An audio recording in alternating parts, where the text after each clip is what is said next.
அனைவருக்கும் வணக்கம். நம்ம இன்றைக்கி கொள்ளு பருப்பு மற்றும் கொள்ளு ரசம் எப்படி பண்ணுறதுன்னு பார்க்கலாங்க.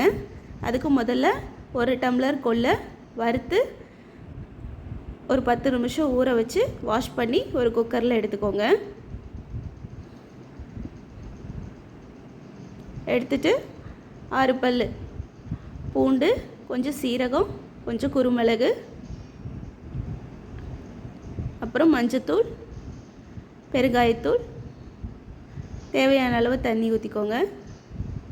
அதுக்கப்புறம் ஒரு தக்காளி, பெரிய சைஸ் தக்காளி ஒன்று கட் பண்ணி உள்ளே போட்டுக்கோங்க. அதுக்கப்புறம் ஒரு ஸ்பூன் எண்ணெய் போட்டு மூடி வச்சு 6லேருந்து 7 விசில் வரைக்கும் விட்டு எடுத்து தனியாக வச்சுக்கோங்க. அதுக்கப்புறம் ஒரு நெல்லிக்காய் சைஸில் புளி எடுத்துக்கோங்க, அது தண்ணியில் ஊற வச்சுக்கோங்க. கொள்ளு பருப்பு மற்றும் ரசம் ரெடி பண்ணுறதுக்கு தேவையான ஒரு பாத்திரத்தில் எண்ணெய் விட்டுக்கோங்க. எண்ணெய் விட்டுட்டு கடுகு போட்டுட்டு கடுகு பொரிஞ்சதும் கட் பண்ணி வச்சுருக்கிற சின்ன வெங்காயத்தை உள்ளே ஆட் பண்ணிக்கோங்க. கூடவே கருவேப்பிலை, 4 வரமிளகாய்க்கு வந்துட்டு விதை நீக்கி எடுத்துக்கோங்க. வெங்காயம் வந்து பொன்னிறம் ஆகணும்.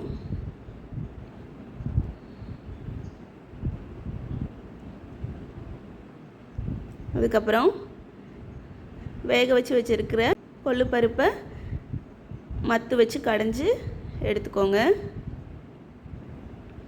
எடுத்து வெங்காயம் பொன்னிறம் ஆனதும் அது கூட உள்ளே ஆட் பண்ணிக்கோங்க.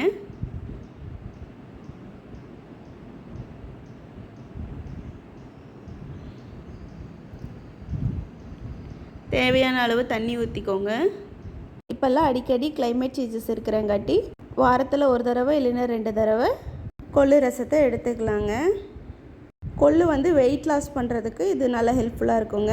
அதுக்கப்புறம் உப்பு போட்டுக்கோங்க.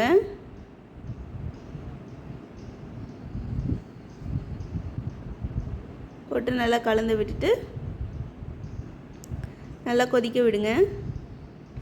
கூடவே வந்துட்டு ஒரு ஸ்பூன் பெப்பர் ஆட் பண்ணிக்கோங்க.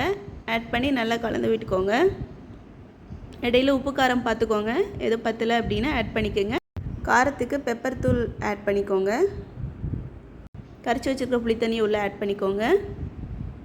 ஆட் பண்ணி ஒரு கொதி வந்ததும் ஸ்டவ் ஆஃப் பண்ணி மல்லி இலை போட்டு மூடி வச்சுருங்க.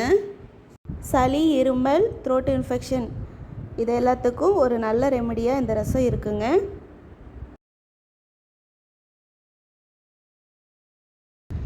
இப்போது ரசத்தை வந்து வடித்து எடுத்துக்கலாங்க.